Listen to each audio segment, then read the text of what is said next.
Comics Coast to Coast is brought to you by patrons like you. If you'd like to help the show out, head on over to patreon.com/comicsc2c and show us a little bit of your love. Your sweet, sweet love. I mean, like $1 worth of love. And we'll take that love and hug it and squeeze it and make it do podcast things that you'll enjoy. So come on, see what happens. This is Comics Coast to Coast. Hey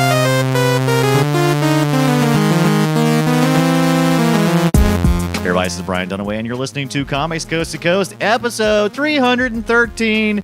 The Robb Mommaerts is back! Before we have Rob on the show, I think it's number 4, but we'll talk about that in just a minute. Let's introduce Joel Duggan of Starcrossed Online. Joel? Hello, sir. How are you? I'm doing fantastic. I enjoyed your solo interview last week. That was good times. Well, thank you. Yeah, and it was fun to talk to Scott. He's a fun guy. I'm super sad that I missed out, but I had allergies so bad. And but I know you're allergic to Matt the Wad. That's the issue. It's a true story. Oh, speaking of being people allergic to things, this Matthew Ducharme, you're also back feeling a little bit better, I hope. Yes, indeed. But something interesting just occurred to me. If you post this show tomorrow on Friday, it will be episode 313 on Friday the 13th. You just blew my mind. Blew it. That is, I'm going to have to wait till Saturday to post it. Saturday the 14th for episode 313. You're not getting it any sooner than that. It ain't going to happen. Back tonight with us is one of our, we were debating before the show whether Rob has been on more than any other guest, and I think if not, he's got to be mighty close. Robb Mommaerts, how are you? Good. Hey, guys. Thanks for having me back. Again. We do it again. You know why we keep having you back? Because you're so darn entertaining. Didn't give you a chance to answer. Well, because you're so darn entertaining. Hey, you and Joel have been up to no good working with some Forge publishing thing that Joel is doing in his spare time, because Joel has plenty of spare time, not while he's not making his comic strip. So I'm going to let, who wants to talk about the Robb Mommaerts project that's going on right now? Rob, you want to talk about it, or do you want to make Joel talk about it? Don't let Joel talk about it. Tell you what, I'll give everybody the details where they can go and check out the Kickstarter page, and then I'll throw it to Rob, and he can tell you about the art side of things. So technically, you can go to forgepublishing.com/inktank. That's INKTANK. And that will take you directly to the Kickstarter page for Rob's new art book, which is called Ink Tank. Imagine that. Oh, I like it. And we've got a number of rewards up there. There's lots of art from Rob on the page. Everything is all explained. And there's a 3-minute video that will kind of bring you up to speed on the project. But essentially, it was launched on October 3rd. It goes until November 2nd, so you've got the rest of the month, although we're down to about 20 days now left in the campaign. So if you're thinking about it, why not back it now? Because it's always better to get in there early before you forget 10 days, 20 days later. Right. And we're just on the cusp of 25% funded. We're like a couple $100 away. So we're a quarter of the way there, and I'm looking to keep that going. But artistically, the book is going to be black and white, and I'll let Rob tell you kind of the motivations and the design behind that. Ooh, yes. All right. Well, it's all black and white illustrations, and a lot of the material inside the book is from past Inktober drawings. So I've been doing Inktober for, I think this is the 4th year I've done it. Right. Pretty sure it's 4th, yeah. I think it's 4th year. And listener, by the way, Friday the 13th in October, and we are in the middle of Inktober right now. Yes, and there's lots of cool artwork going around online, and very, very inspiring time to look at other artists' work. There's a ton of people I follow, and it's always but the book itself is a lot of it's Inktober work or personal stuff, and some fan art. There's some in there. And what else do we have? Some character designs from some games. Yeah, you've also got, I think, a couple of clients give you permission to have a few things in there as well. Holy crap! There's a mermaid eating a fish. I think that's a zombie mermaid. I think. Or yes. There's a couple of monstrous stuff. I've been trying to balance as I've been sharing, different art and trying to promote the project. I've been kind of steeped in Robb's art for the last little while, and there's a lot of monsters and a lot of zombies, but then there's also a lot of original fantasy art stuff, which I thought was really cool too. Right. Yeah, some of that is from. I'm kind of slowly developing a what do you call it? Independent property, a fantasy story, and I'm slowly developing the characters, and some of those will appear in the book, just some initial designs, and eventually I would like to do a webcomic, hopefully in the future. Yes, and so that's been a lot of fun. So you'll see some of that in the book. Rob, I gotta say, a webcomic. First of all, totally stoked. Can't wait. Second of all, you're so detail oriented. Are you gonna change your style up, or you're gonna keep on hacking away with these? I probably would not go with the really very inky style that I have now with all the little tiny details and things. If I did do a webcomic, I'd probably scale it back a little bit, but I'd kind of work in a little more solid blacks and a little cleaner, maybe some cleaner lines in there. Try to get as much detail as I can, but probably a little slightly cleaner style. Right. And some of the tricks that you could employ too is if you're going to do black and white or color online, you could always make a hand textured file and then use that over and over again for cross hatching and different things. Excuse me. To kind of keep that detail but lower the amount of work in a webcomic. I actually do that sometimes with some of my illustrations. I have a few different textures that I spent I think I sat in front of the TV with a brush and just watched something mindless on TV and inked for 2 hours. Everything. Like a huge sheet of paper, a Bristol board with little hatch marks on it. That's great. So I could have these different textures I could use for just as backgrounds. And I have a few of those that I use over and over again. If anyone looks real closely at some of the stuff that I have on Instagram, you might. I mean, it's all very tight, but you might be able to see some of them. I try to flip the textures to different angles just to kind of throw people's eyes off a little bit. But yeah, that does save a lot of time. I've never noticed it, and I look at your work really closely because I'm like, how do you do that? Why is he so meticulous? Because I don't think it's necessarily a mystery why you're so darn good. It's like, wow, he really puts a lot of time into his work, and it looks really good. I kind of hate him, but I kind of like him a little bit too. So hey, look, what I'm loving on the Kickstarter project is I don't think I've seen a video of you before, and you're sitting at your desk in that pitch on the Kickstarter project, and I'm loving it. I'm seeing you're working on a Mac, and I also see that you have a whole bunch of those DVDs or books. Where are those next to you, Mickey? What does that say? Yeah, it's those are the Floyd Gottfriedson Mickey Mouse comic strips from the 30s and 40s and 50s. Nice. Yeah, I love that. I love his style. He was the artist that did all the Mickey comic strips starting back from the early 30s. I think he appeared in the 60s, I think. Right. Now, or something how would you guys describe that new Mickey Mouse style they got going on the you guys seen that little animated stuff they got going on now? Yeah. Those are cool.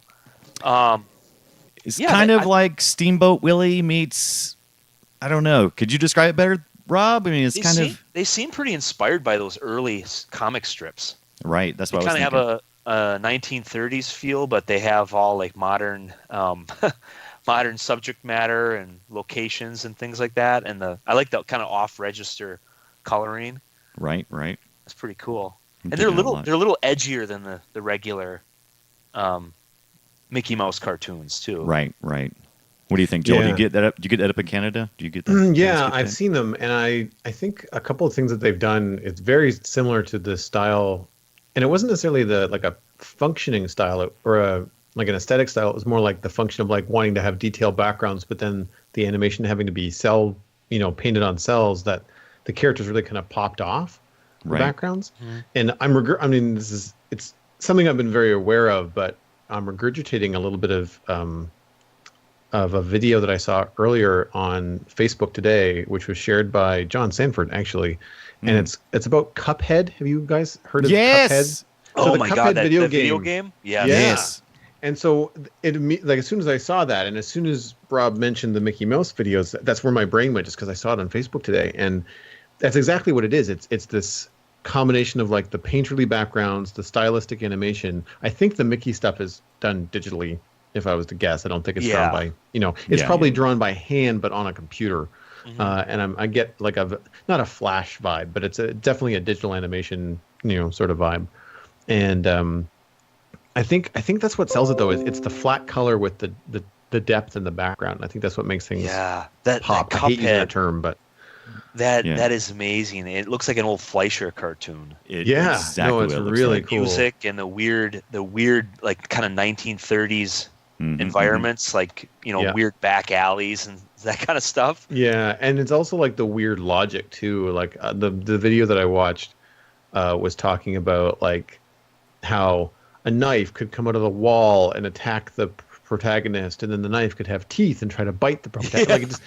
It's just weird stuff that just kind of like would, they just wanted to make it more entertaining, so everything had to move all the time, and it wasn't about like what made sense. It was more like, well, we can move it. Can we move it? What can we do to move it? Let's give it a mouth. I don't know. And some of the bad guys and stuff, some of the bosses that they were showing in this video were doing this kind of weird, kind of kooky, off the wall stuff, which, to bring it back to your work, Rob, I can see in a lot of your stuff. I mean, obviously you have your own style. Your stuff isn't drawn like the 1930s, but that sense of whimsy I find so heavy in everything. Like one of the recent Inktober posts that you did was a mermaid, and I don't remember what the prompt was, because you're following the Inktober prompts right now for the month. Yes. Do you remember what the prompt was for the mermaid that's drowning the pirate?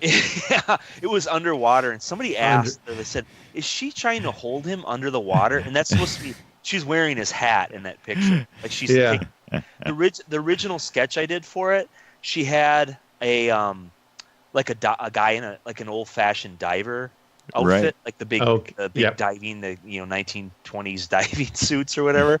Yeah. And she's pulling the cord off the top of his helmet, the oxygen tube or whatever, and you can see like him inside, like taking in water. And I thought that's a little dark, kind of creepy. So maybe I'll make it obvious that it's a bad guy and it's like a kind of a mean pirate, and she's just kind of drowning him for her own enjoyment. What I love so much about it, though, is that there's this clear divide between the waterline and what you would normally see as a person. And all you would see is this pretty little mermaid kind of posing with her pinched shoulders, and she's kind of got her head tilted, and she's got her pirate hat on, and she's just kind of like, ooh, I have a pirate hat. And then once you go below the waterline, everything is just violent and bubbles, and the pirate is just obviously making like the gurgling noises and the bubbling, and like I lost it when I saw that. And it's that sense of like just extreme kind of whimsy in a lot of your stuff that I think maybe gets pulled from, I would say, earlier inspirations, the 30s cartoons. Yeah, I'm really inspired by 1930s like black and white, we were mentioning Floyd Gottfredson before, like his stuff, and I like that kind of dark, whimsical Charles Addams type humor, and I love that kind of stuff.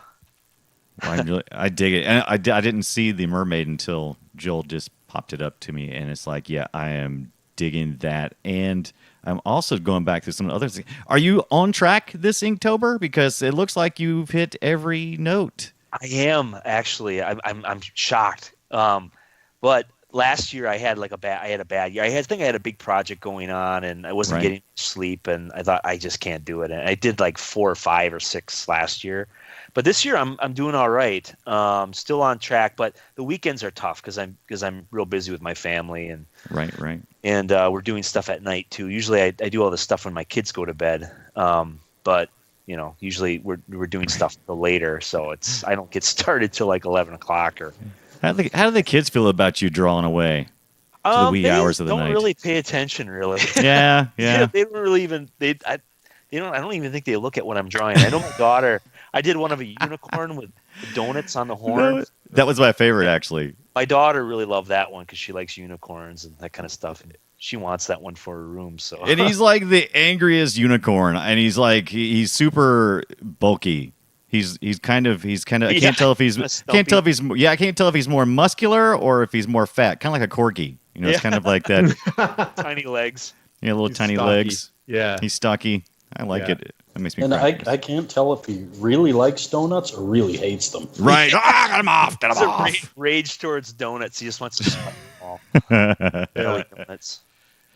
I mean, and that's something I find that's really interesting about your work too, is that like there's often that edge that you walk with expression and story in an image where you're just like, well, the viewer will kind of insert their own bias. Like if you don't like donuts, then this is going to be your favorite unicorn ever because you don't like donuts. But if you love donuts to the point where you get so angry that you will stab a coworker with a spork to get your donuts, then this is also your favorite unicorn ever because it reflects, your inner donut hunter. And I think that, that kind of stuff is, I don't know. It's a hard thing to do.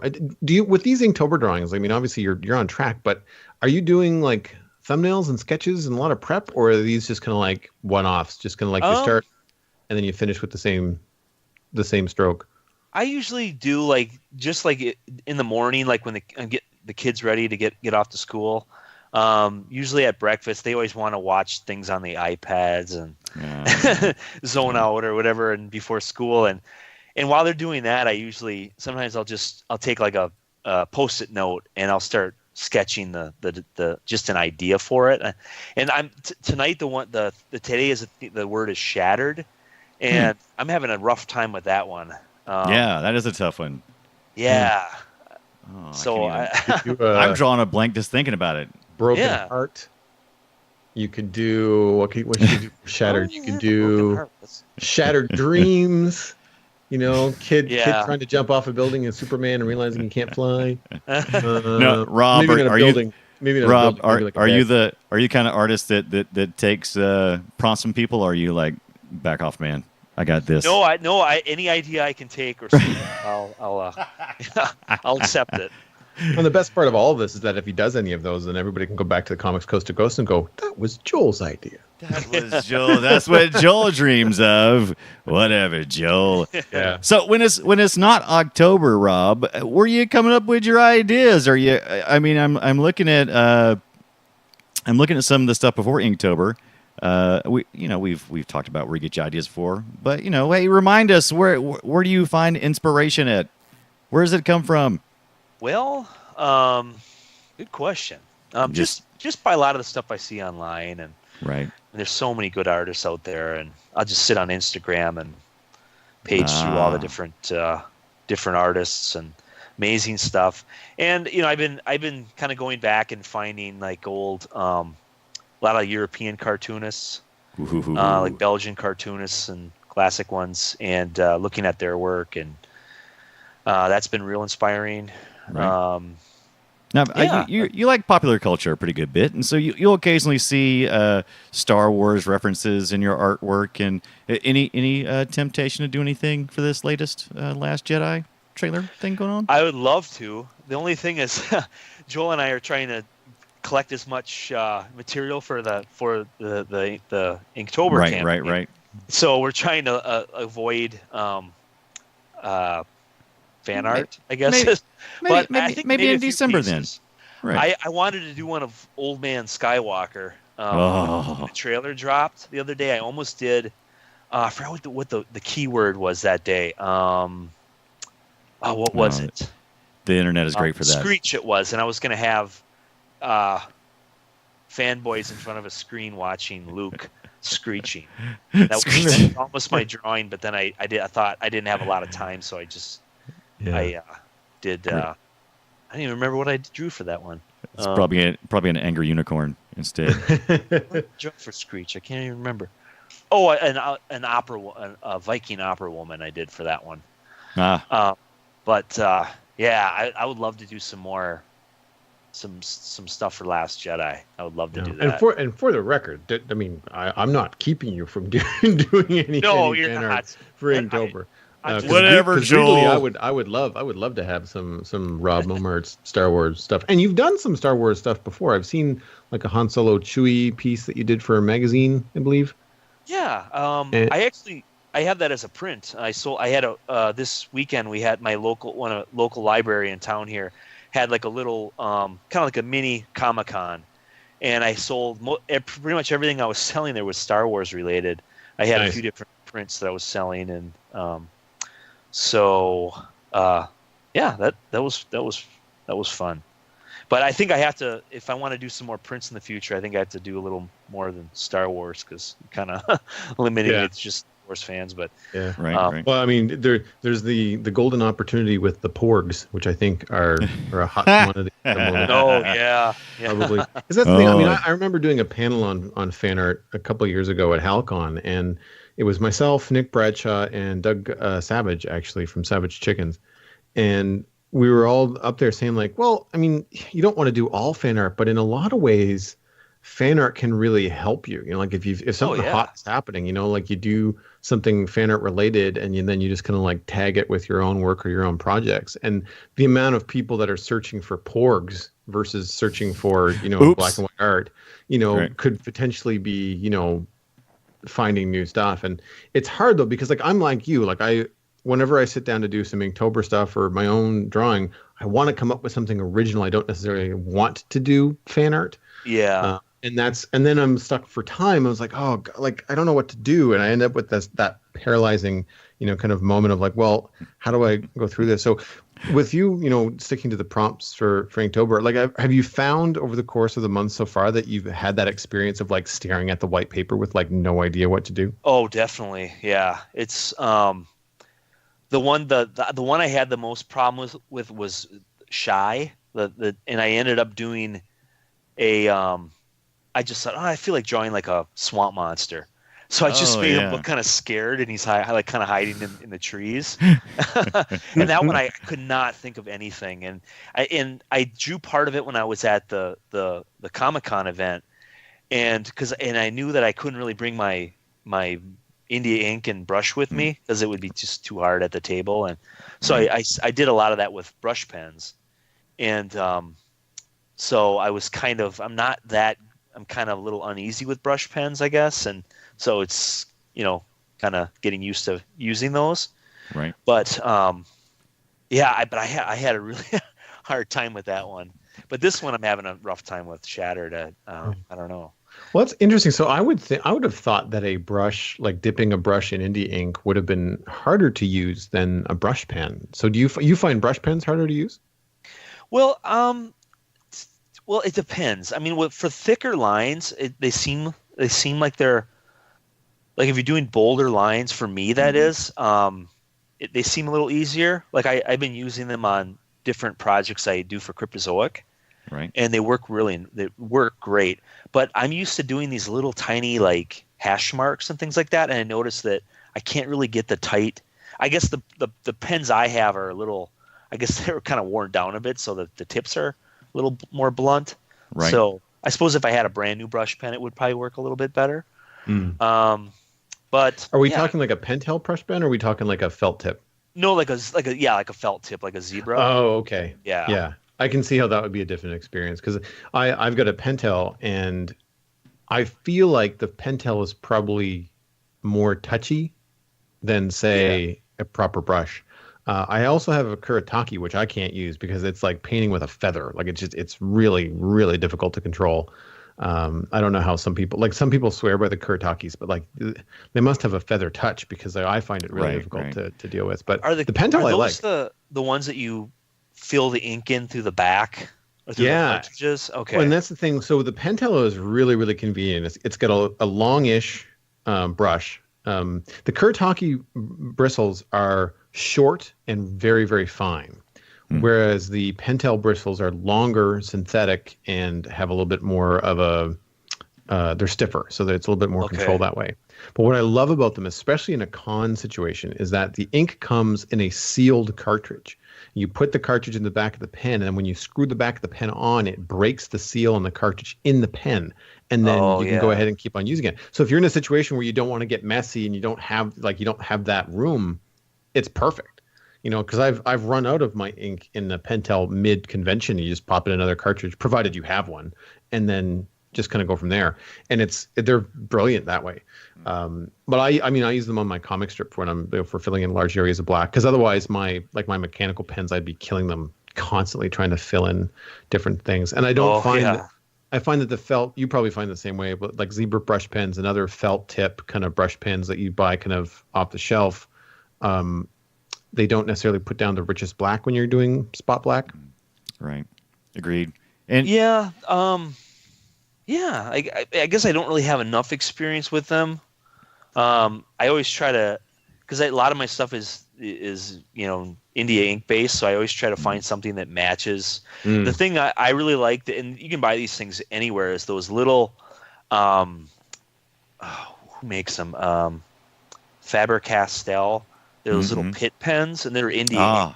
So they match the exact same nice level of black, I guess.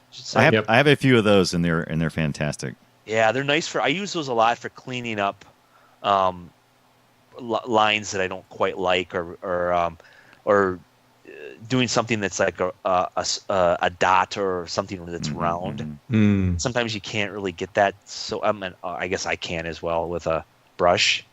So that, yeah, those are by far my favorite brand, because I've had some that were just like Joel was talking about. They look washed out. It's like, is it so?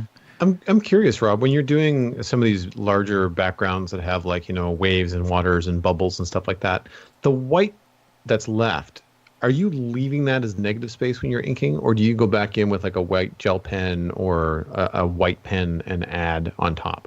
It's the paper. Yeah, it's the negative space. Wow. That's awesome though. Like that's really, really cool that it's just this pure ink and white paper. Because I painted with watercolors for a long time before I started just going to just straight ink and like digital coloring. So I was so used to using the color of the paper, right, the white, and so it's kind of tricky when you're doing like I sometimes I do these backgrounds with like clouds and things like that, and I can't really get the types of clouds that I really want. But a lot of times I'll go back and look at if you look at like Bernie Wrightston's stuff, like how he drew clouds with pen and ink. It's amazing. Like the textures in the sky, and he gets this like wispy cumulus clouds with just like these controlled lines. It's weird. Right. It's amazing. One of my favorite artists for clouds is Frank Cho. Oh yeah, Frank's good. The way that he draws those kind of things, it reminds me of like a turn of the century lino cut. Yeah. Not lino cut. Intaglio printing, when you had to like scratch into a zinc plate and then you have to acid etch it and then ink the plate and put it through a press, and so anything like that would have to be like these usually fine repeated lines to give like contours of clouds and different stuff like that. And I've always found that kind of stuff really, really fascinating. Mark Schultz too. He's another one that does that. It's stuff he does. I think he does the Prince Valiant comics, and I have a couple of his books that I always go back and reference, and his stuff's amazing. Right. There's a lot of Conan artwork, and his stuff is another thing that looks like it's taken from like the classic illustrators of the 30s and 40s. Some of his stuff is just amazing. He did the Cadillacs and Dinosaurs comic years ago. Right. Oh, I forget about that comic. Yeah. Yeah. Wow. Like his stuff is fantastic. I know. It's amazing. Makes it look too easy. Wow. I just got an alert. Sorry, I just completely lost. No. Completely sidetracked by this is our favorite thing to do, is to get sidetracked. Speaking of getting sidetracked, I just saw an alert on my phone. I'm keeping updates on the fire out there in Santa Rosa and in California. And I know like a couple of days ago, it was updated just today, that the Santa Rosa Charles Schultz home was burned down by the fire. Really? So his wife still lives there, but she was able to get out. I don't know like all the details or anything, but I do know that home was destroyed from the news I'm reading, and so wow, that's kind of no. Right, that just kind of kills me. Now, I think they migrated a lot of that stuff to the museum, because I think they set his desk up at the Schultz Museum, and I'm assuming that's probably, I haven't heard anything about that, so I'm assuming it's probably safe. I know that our co-host used to be on here, Justin Thompson, from back in the day, who helped me start this show. He had to evacuate, and they are safe. The last time I heard from them, I think he was going to Arizona, and I don't know about his home. And so we'll be thinking about you, and I don't. Man, it's tough. It's a tough time. Tough times. Yeah, over doesn't there. it? Not to bring the show down, but doesn't it seem like the world is crumbling right now? Yeah, it always does. Right. All the stuff that's happening, it's just unbelievable. It sucks. But hey, those another news alerts about 20 minutes ago. It said, oh, by the way, Yellowstone. We remember how he said it was going to erupt eventually, and it's like, oh, it's going to be much worse than that. It's going to destroy. It's going to be a world ender. And I'm like, okay, that's it. I'm stop reading the news. Stop reading the news, Brian. Stop reading it. Get out of here, man. Just forget about it. Not to out kind of like home addresses and stuff on a podcast, but does Tom Racine live up in that area too? I don't. I think he's elsewhere. I don't think he's up in Santa Rosa. Okay. I wasn't sure how. I know he gets to see Justin Thompson quite a bit, but I don't know how close he is or how far away he is. And I think he travels. That's a good question. I need to probably find out from his. Well, he's also the third part of helping Comics Coast to Coast to get started, and we're thinking about those guys out there and everybody, all the artists out there. Santa Rosa's be safe, everybody. I mean, it's a mecca for artists. So just insane to think about like all the different homes and stuff that have that people have. Because I mean, there's not been a lot of wildfires in my area. Like mostly it's hurricanes and floods, and like those are the kind of things that would have you, evacuating if you ever had to. Right.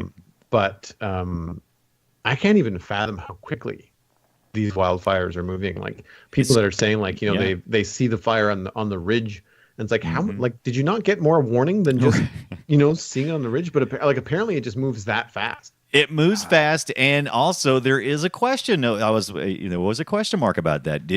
Were people alerted quick enough? And so, not to bring the show down, but it's like that's how the world is right now. It's kind of tough right now, but things like this come and go. The world seems like it's going to end. We've been here before, and we'll get around. And if we don't, then I won't be here to say anything. So it doesn't matter. You can't prove me wrong. So it'll be good, and then you can just say I was right. All you artists out there, offsite backup. True story, man. True story. Now is the time to start that Mars colony. Right. Oh well, speaking of while we're off topic, I didn't get a chance to finish my conversation earlier when we're talking about the Porgs. Now I'm going to say something here. I only watched the new Star Wars trailer one time. And I didn't read anything else about it. I did see some memes popping up about the Porgs, and I just want to ask you other Star Wars fans, especially you jokes, know what a freak you are. I want to know, am I supposed to know what Porgs are before this trailer? Was I supposed to know what that was? Did I miss something? No. Okay, I only found out about it from talking about it with Lou on my podcast last night. We talked about the trailer and. We had to look up what they were because there was obviously, a cameo shot with this thing in it. Right. It looks like Chewie has a sidekick, basically. Yeah. Well, I listen to a lot of Star Wars podcasts, so they're always talking about them. And when Force Friday in September, when they release all the merchandise for the new movies, right, that was like one of the big items. They have a talking Porg doll or figure or something like that. And I went and looked it up too, and they were all, they had a lot of different photos, and they're basically like owl, penguin, cat hybrid. Everything cute. Right. Yeah. I mean, and not to kind of bring it down, but like cute cells. It's. There's people are comparing them to Ewoks, and yes, it's one of those things where like, well, I mean, sure, it could be worse. It could be a talking duck with a Jamaican accent. Right. Did you guys think that that would be bad? Please don't do that. Please don't. They're a food source on that island. Supposedly, that's the rumor. That's what I'm hoping for. Luke has been eating these things. And they'll probably eat in one big gulp. Inhabitants on that planet. Nice. I don't know how true that is, but I want it to be true. So that's good. You know what? I'm excited about that. But I'll tell you, back in the day when I watched Star Wars, and maybe I was just too young, I didn't think Ewoks were cute. I thought they were creepy as crap. I was like, what is this? It's weird, scary. What are these things? I'm one of those people that likes the Ewoks because I was that generation when that movie came out I was like, I think 8 or 9 when Jedi came out. So, that was like the highlight of the movie. Well, one of the highlights of the movie for me. Right. So I guess I'm not one of the Ewok haters, but I wouldn't say I'm an Ewok hater. I just never thought they were necessarily cute. I always thought they were a little bit devious, and I was like, kind of creepy, yeah. Yeah, I mean, it would be kind of like me going, yeah, gremlins are cute. Yeah, to a degree, I suppose, maybe. But for the most part, no. Do I want a stuffed Wookiee or not a Wookiee? Excuse me, a Ewok? I do want a stuffed Wookiee, but a stuffed Ewok? I don't know. Do I? They're kind of, I don't know. But these porgs, they're kind of cute. Well, I don't know if you guys had Derek Loftman on not too long ago, but he had a drawing of a recently. I think it was an Inktober drawing he did. Yeah. Of a Jedi porg. It was pretty cool. Yeah, and what's funny is it looks just like Skywalker in the new trailer, because the way that the porg is kind of like they have almost like a walrus type jowl, even though they're tiny. And so when you put a hood on him and put him in a Jedi garb, he looks like Luke with a big beard. He does look like Luke. Hold on, I'm pulling it up for you. It's really, really funny. For those watching the video, I'm going to pull that up too. So, by the way, we're posting these episodes on YouTube. So while you're doing that, I want to talk to Rob about the fantasy IP that he's been developing over the last little while. I know you're talking about like a potential webcomic, and I mean we're obviously looking to put as much of that as we can, as you're comfortable with sharing in Ink Tank. But I want to know, like, rather than just kind of like mentioning it in passing, like, are you willing to share like what it is, like what the characters are like what's the genre of the IP? It's fantasy. It's a fantasy story, and kind of like sword and sorcery type. And the main character is a little girl, and she's like a sorceress, and she's, I don't know, maybe around 11, 12, 13, right, maybe years old, and it's just, to tell you the truth, it's mostly all like character designs right now that I'm working on, and I'm trying to like piece together a story, kind of like working backwards. But I always think about the story every day when I walk my dog at lunchtime. So I'm always, but I don't know, I kind of go around in circles. It's frustrating. I'm not the best writer in the world. Go around in circles because you're walking the dog? Yeah, yeah. Well, you're into character design and development, and something that I've noticed as I've been, as I have access to a lot of this artwork as I'm going through it, stuff like that. There's wizards, and they tend to all have like a different visual design, like distinctly different. So, like, are they different kinds of wizards? Yeah. There's boy, how do I explain it? It's a lot of like, it's a world where magic is kind of outlawed, I guess. Right. Every time I come up with an idea, I always think, oh, that sounds way too Star Warsy. Like, I'm always trying to like get away from the overall Star Wars theme. But so I have all these kind of backwoods wizards. A lot of the characters are. Oh, I like that. And the main villain that she's going to go up against is like a mythical wizard, really old. He's kind of like an armored wizard, kind of like a big, trying not to get too Darth Vader-y. Right. But I finally got his design nailed, and it took forever. But I was thinking of maybe putting him in as one of the Inktober that'd be cool. entries this year. Yeah. But that's another thing. Like with Inktober, it's like a lot of these characters, I I just can't crank them out really quickly. I have to like really think about them. And with Inktober, you only have, within the day. So I'm always kind of like leery of putting some of these characters in there because I don't want to rush the designs of them. Right. So, but yeah, we'll see. Hopefully I can. Or I come up with some other goofy idea that I'd rather draw, I feel like drawing a werewolf today. I'll draw a werewolf, Right. Kind of. But yeah, I'm hoping I can put a few in there. I'm excited about this idea. Yeah, don't burn it out though before you even get started. I can't wait to see what you got going on. That's the thing.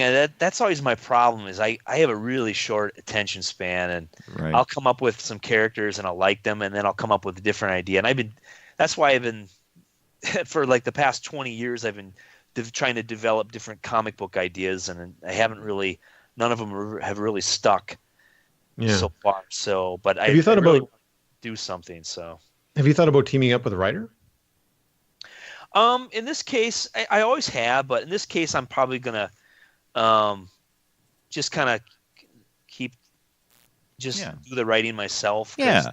I always feel like if I work with a writer on something like this, and it's kind of done and doing this on my own time, I wouldn't want to like frustrate anybody. For not working fast enough or anything like that. So, I think you're going just the right pace. I have a couple talented writer friends that have been giving me advice, and I throw ideas past them, and they've been helping me out. So don't let anybody pressure you, Joel, to make something before it's time, because I think we're starting to realize as we go along that as consumers, we no longer consume necessarily on a daily basis pieces of content like a steady diet. Now we binge. So it's okay if you develop it in a sporadic way, and then when you get through, you push it out. No one's in a hurry to get it there. Yeah, I'm always changing, swapping characters around. Like I'll have one person that's like looking like they're the hero character, and then I turn them into the villain. And and I'm sure any writer working with me would be extremely frustrated.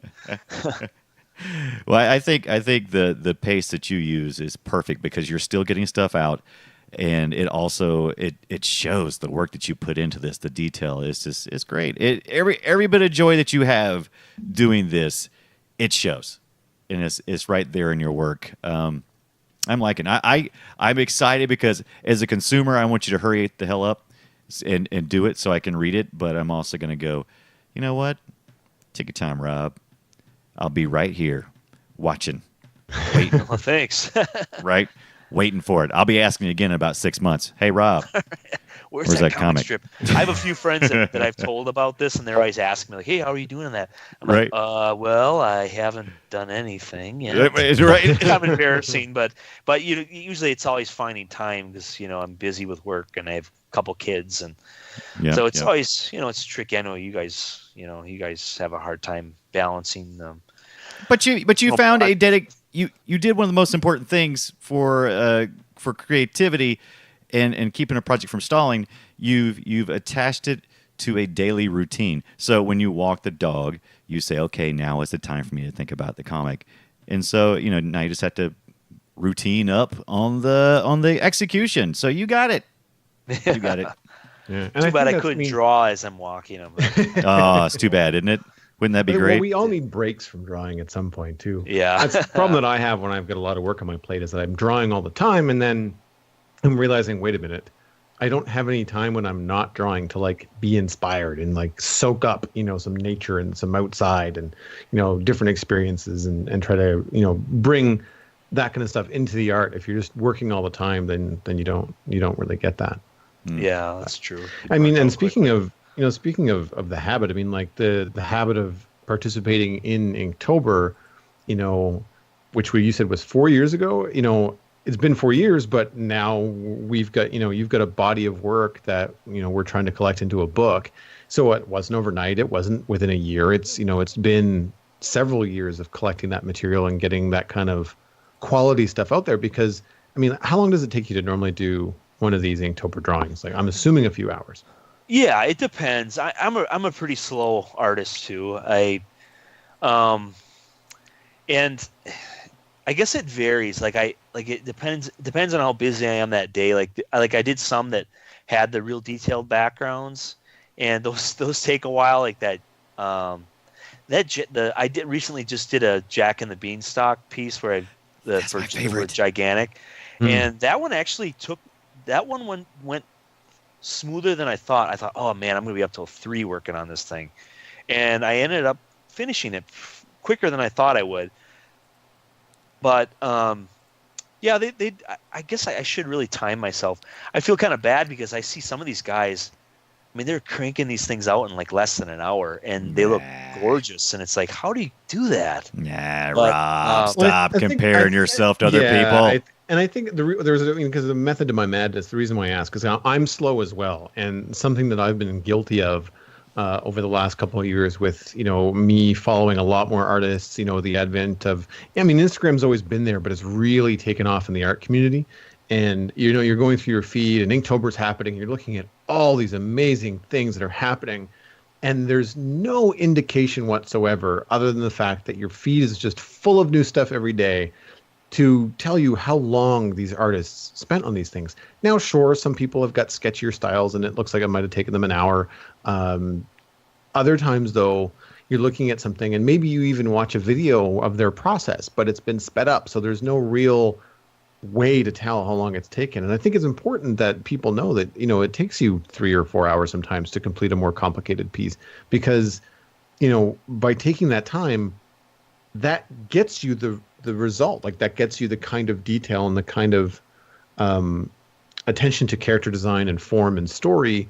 You just can't do that in an hour, right? It doesn't. If you want that to be contained in your art, which you obviously do, it's not something that you can rush. And I think taking your time is okay. It's something that I've struggled with because I'm not a fast artist either. Like, it takes me a long time. I'm kind of a perfectionist. Well, I'm a big perfectionist when it comes to my stuff, and as a result, things are very slow.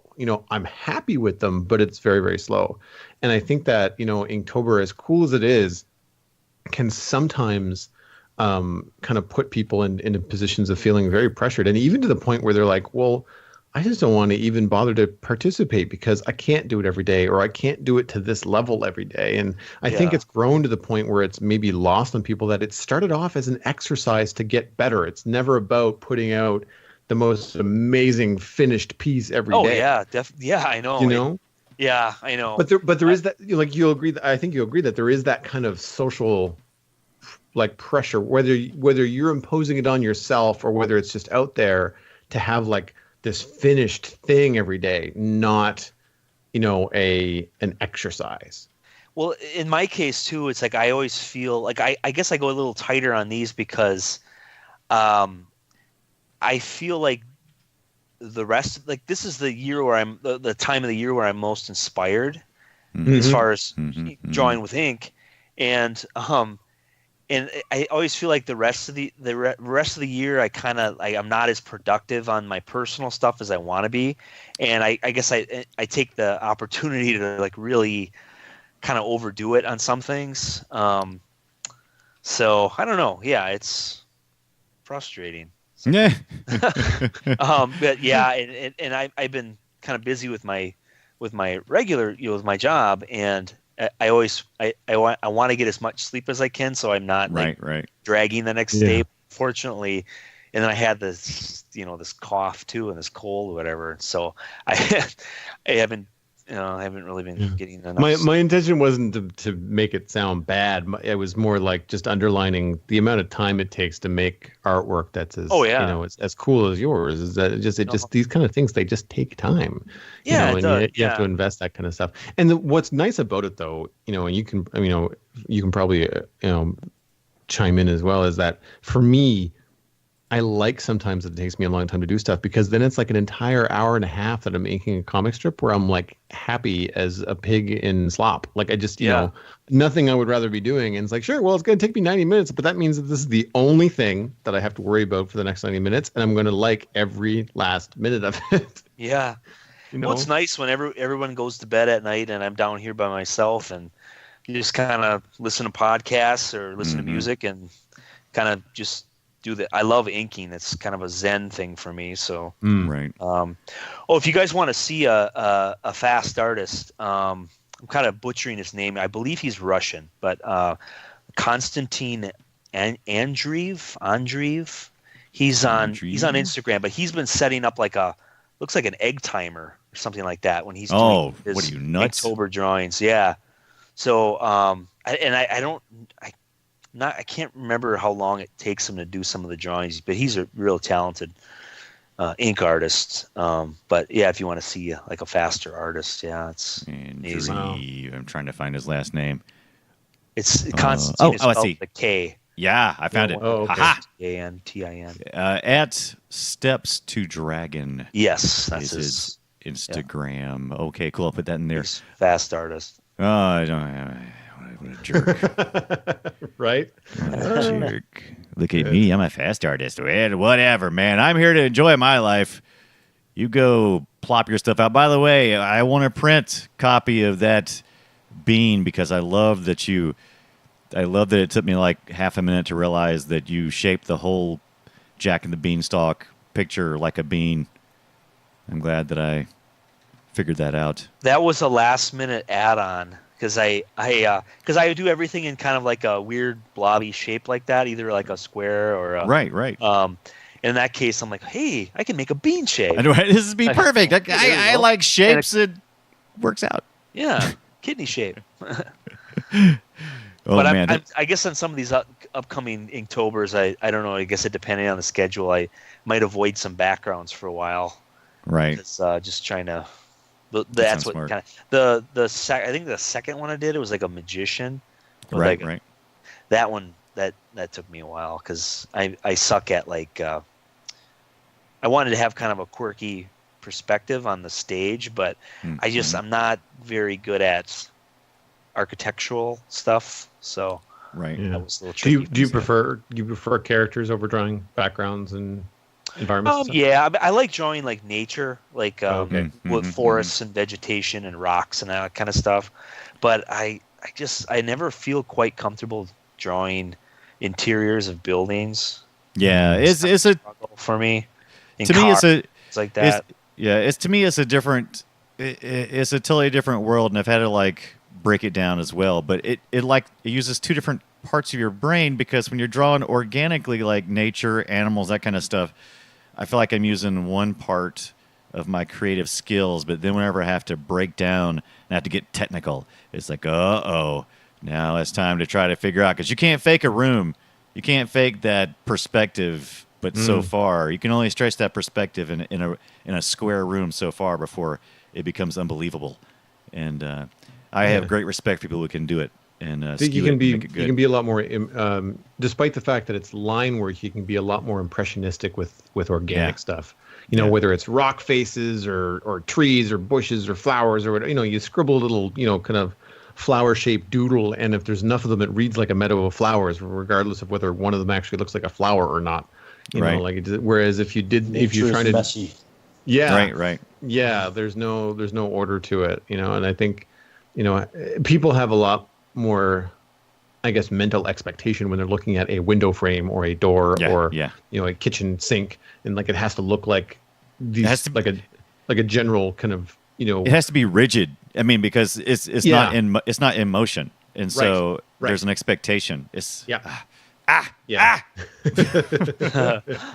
I mean, one of the things that I'm looking forward to, one of the rewards that we have on the Kickstarter is going to be a video of Robb inking, and he and I are going to work together to do some sort of commentary on it, whether it's during the process, after the process, maybe with a voiceover, or maybe both. But just having that kind of window into how this kind of stuff is made, and with all the stuff that we've been talking about tonight, and we've got time to sort this out, Robb, but I almost want to have at least part of it be real time. One of the coolest things I think about the Kickstarter video is some of the real time footage of Robb inking one of those monster pieces that's in the Kickstarter, because it's a very he's making these teeny tiny little lines, and they're just very slow and very deliberate, and I think that kind of information is lost on all these videos that are flying at you, in 30-second to 2-minute chunks, on Instagram and Facebook and YouTube and stuff like that. And I think that like having that window into drawing organic in nature versus drawing something a little bit more mechanical or rigid, like a boat or a submarine, or those kind of things that might go along, with a different subject matter. Things like your wizard IP, things like castles and bridges and walls are, they're going to have, like, they have to be more, more static than say. I just hope he calls the comic wizard IP. That's just. If he doesn't call it that, he's missing out. Well, it's a Simpsons prank call to the bar. Right. It's an IP right. Wizard. That's it. That's it. Nailed it. Wizard's got 3 Z's in it. Yeah. Right. Jeez. Matt, I miss Matt. Yeah, I'm here, but it occurs to me that Rob kind of already answered our final question. He's been dropping names through the whole show, but I will ask, Rob, is there anyone you forgot to bring up who you think our listeners should know about? Oh, I have a huge list of people. One of the artists that I love following with Inktober the past few years is Enrique Rivera. He has the coolest stuff. He did my favorite piece that he did for Underwater, the word underwater. He has like this weird skull looking gangster guy, like being weighted underwater by like cinder blocks, right underneath like a pier. And it's just unreal. He uses ink washes, and not on all of them, but on some of them he does. And his stuff has got so much weight to it, and it's very fluid, really real bold shadows. Yeah, you got to check his stuff out. And another Guy Francis, who is he's I think mostly children's book illustrator. He draws the Clark the Shark books. Oh yeah, he's doing a lot of really cool Inktobers this year, and I know you guys are having Cam Kendall back on the show pretty soon. The piece he's doing, the continuing the story in there.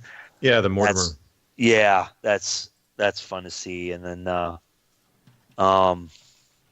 like Adam Archer, Anthony Wheeler.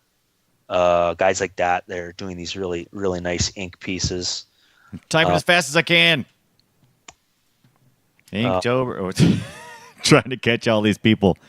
I got to review the tape to catch all these people. This is so many great people, and every time you say a name. The Corey Loftus, the Disney artist, his stuff is always just beautiful. Stuff he does. Yeah, I really enjoy Corey Loftus. I mean, a couple of the people that you've mentioned I don't follow, but a couple of them that you've mentioned I do, and their stuff is right up there. I do now. Follow. Right? There's another guy, if you like vehicles and things like that, his name is, I'm going to butcher the pronunciation of his name, but do it. It's Dasar Urartha. But he does these really, I'm not sure where he lives, but he does these really cool, he has like vehicles in a lot of his drawings, like cars and motorcycles and things like that. And that's to me, that's like one of the hardest things to draw. Crazy. It is great. Oh, by the way, the one of my favorites that you did was the, I think it was day 12. It must be Ringing. Is that what you did the unicorn on? Oh, that was Long, I think. Oh, was it Long? Oh, that's hilarious. Extra long horn. John Esperanza, John's Crazy Tweets, who I follow, he did a great one. It's also a unicorn with rings, but it's not donuts. But it's still it's hilarious. I guess artists are they think alike. Maybe, I don't know, because that's funny. Because that so yours was a different prompt entirely. I love it. There was a guy, I forgot who it was. It's leg warmers.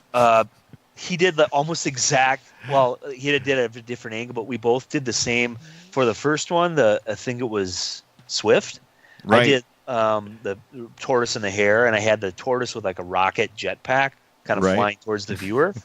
And he said, oh, he's like, check mine out. And like, he kind of posted it right around the same time I did. And he had like almost like the same like design. It was great. It was funny. It's funny. Weird how, yeah.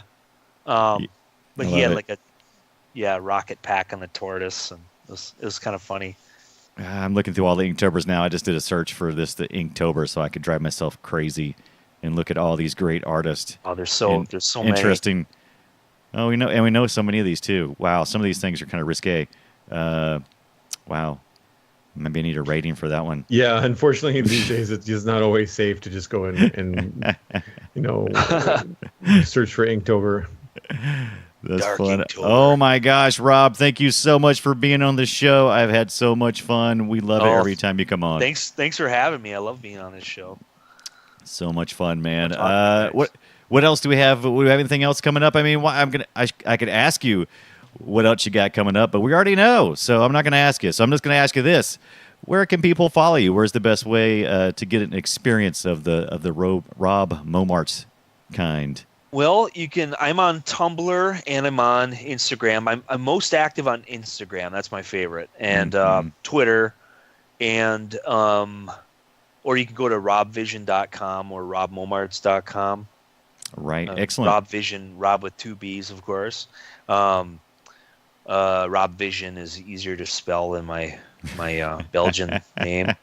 As long as I've known you as many times I've had to write your name, I still every time.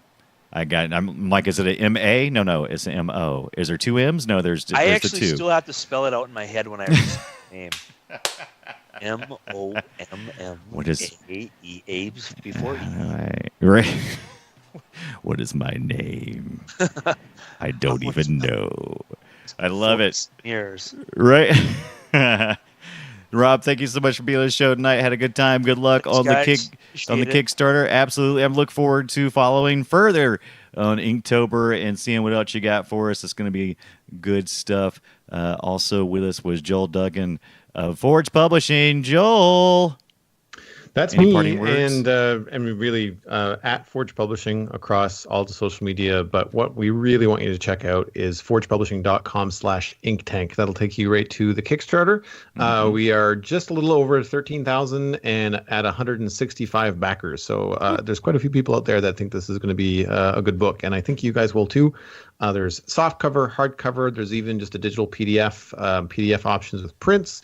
Rob and I and Dave Michael actually from SalesGate Consulting are trying to come up with a couple of other ideas for later on in the campaign, and we'll let you guys know about those soon.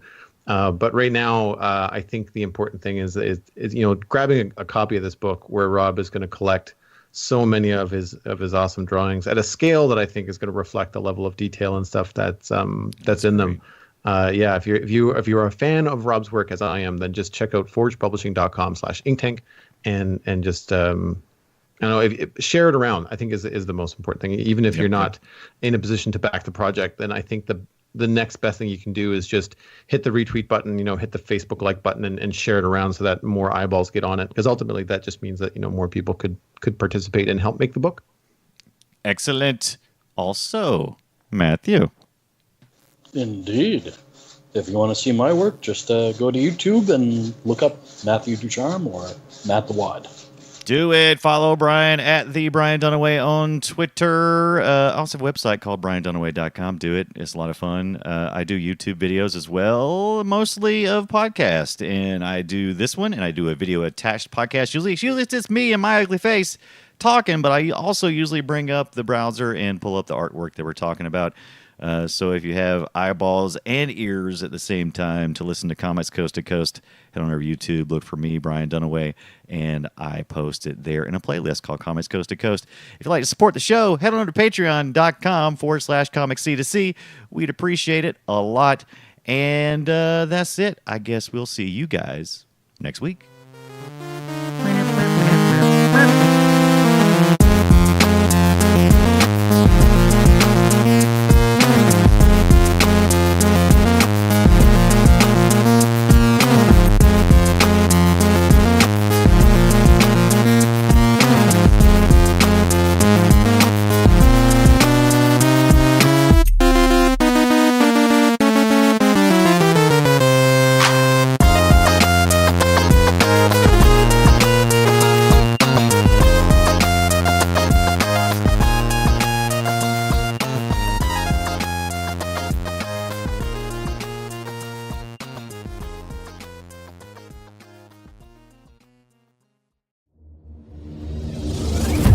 show is part of the Frog Pants Network. Get more at frogpants.com.